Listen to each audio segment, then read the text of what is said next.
नियमित दिनचर्या पुनः शुरू हुई। इसके बाद इन्होंने पुनः प्लानिंग की और हसमुद्दीन से एक नया व्यक्ति, टुंडा नाम का व्यक्ति हायर किया गया और टुंडा से इसका सत्यम का संपर्क कराया गया। सत्यम और टुंडा ने मिलकर के कल सुबह 3 बजे ये उठे, उसका पीछा किया अनिल गुप्ता का, और वहाँ जो शेरगढ़ किले की तरफ रास्ता मुड़ता है वहाँ एक पुलिया के पास में पहले से जाके इन्होंने मोर्चा ले लिया और अपनी उपस्थिति छिपा दी।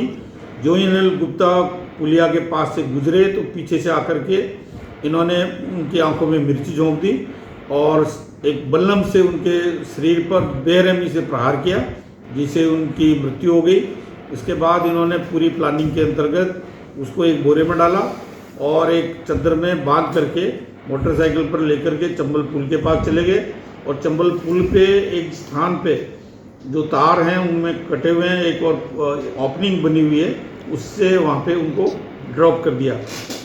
इस पूरे घटनाक्रम में अभी तक के अनुसंधान से सत्यम गुप्ता, सुनील गुप्ता, हसमुद्दीन, मुबीन और टुंडा क्रिमिनल कॉन्स्पिरेसी और मर्डर के अपराध के दोषी पाए गए हैं।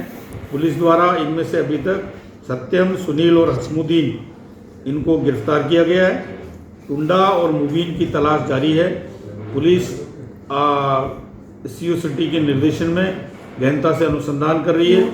इस संबंध में जो भी सुसंगत साक्ष्य हैं वो काफ़ी महत्वपूर्ण साक्ष्य कुछ संकलित किए गए हैं और कुछ संकलित किए जाने प्रक्रियाधीन है।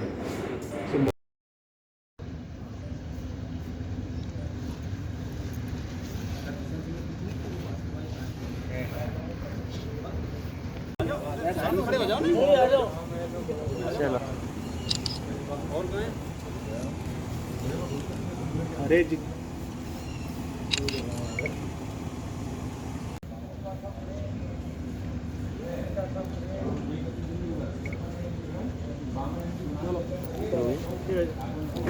हो गया। धौलपुर के पुराने शहर निवासी अनिल गुप्ता नियमित रूप से अपने घर से सुबह 4 बजे निकलते थे दूध लेने के लिए और करीब 6 बजे वापस लौटते थे। कल जब वो घर से वापस नहीं लौटे तो उनके परिजनों को चिंता हुई। उन्होंने तलाश की तो उनका कोई अता पता नहीं लगा। उनके निकट मित्रों और परिजनों के द्वारा जब जिस रास्ते से वो जाते थे उस रास्ते की रेकी की गई तो उनको एक जगह पर खून के निशान मिले और कुछ मिर्च का पाउडर भी पड़ा हुआ मिला। कोई अनहोनी की आशंका उनको नजर आई।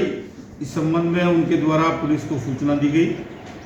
पुलिस के डिप्टी एसपी और एसएचओ कोतवाली द्वारा जब मौका निरीक्षण किया गया तो उनको ये लगा कि वास्तव में कोई ऐसा घटनाक्रम हुआ है, क्योंकि वहाँ खून के निशान थे और मिट्टी पड़ी हुई थी और आगे दूसरे चंबल तक का जो रास्ता रेकी किया गया वहाँ चंबल पर भी एक स्थान पर खून के निशान मिले। ऐसा लग रहा था कि किसी व्यक्ति के साथ में कोई बड़ा हादसा हुआ है। इसके बाद उनके पुत्र द्वारा एक आपराधिक प्रकरण दर्ज कराया गया जिसमें अज्ञात लोगों के खिलाफ उनके पिता की हत्या करने की आशंका व्यक्त की गई थी। पुलिस के लिए एक बेहद चुनौतीपूर्ण कार्य था। सुबह का समय था 4 बजे, जब कोई व्यक्ति होता नहीं है और जिस स्थान पर यह घटना घटित हुई थी वो बिल्कुल निर्जन है और भीड़ों के बीच में है। ऐसे में वहाँ कोई चश्मदीद गवाह या अन्य साक्ष्य होने की भी संभावना नहीं थी। इसके बावजूद पुलिस ने इस चुनौती को स्वीकार किया, तकनीकी साक्ष्य संकलित किए, उनके परिजनों के बारे में भी सूचना एकत्रित की। दोपहर होते होते पुलिस को महत्वपूर्ण सुराग मिले और पुलिस द्वारा मृतक का भाई सुनील गुप्ता के पुत्र सत्यम को पूछताछ के लिए तलब किया।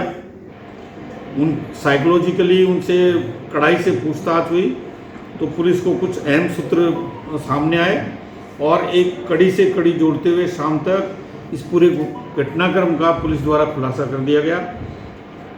हुआ ये कि इनके सुनील गुप्ता और अनिल गुप्ता के बीच में मकान के डिस्प्यूट चल रहा है काफ़ी समय से। इसको लेकर के दोनों परिवारों में काफ़ी रंजिश थी। इसी के चलते सुनील गुप्ता और सत्यम ने आपराधिक षड्यंत्र के तहत इसको ठिकाने लगाने की एक प्लानिंग की, जिसमें हसमुद्दीन नाम का व्यक्ति भी शामिल हुआ और इस आपराधिक षड्यंत्र के तहत इसको मारने की प्लानिंग आज से 2-2.5 महीने पहले शुरू हुई, जिसके अंतर्गत प्रथम प्रयास के दौरान एक कैंटर गाड़ी से मुबीन नाम के व्यक्ति को हायर करते हुए उसको एक्सीडेंट करके मारने का प्लान रचा गया।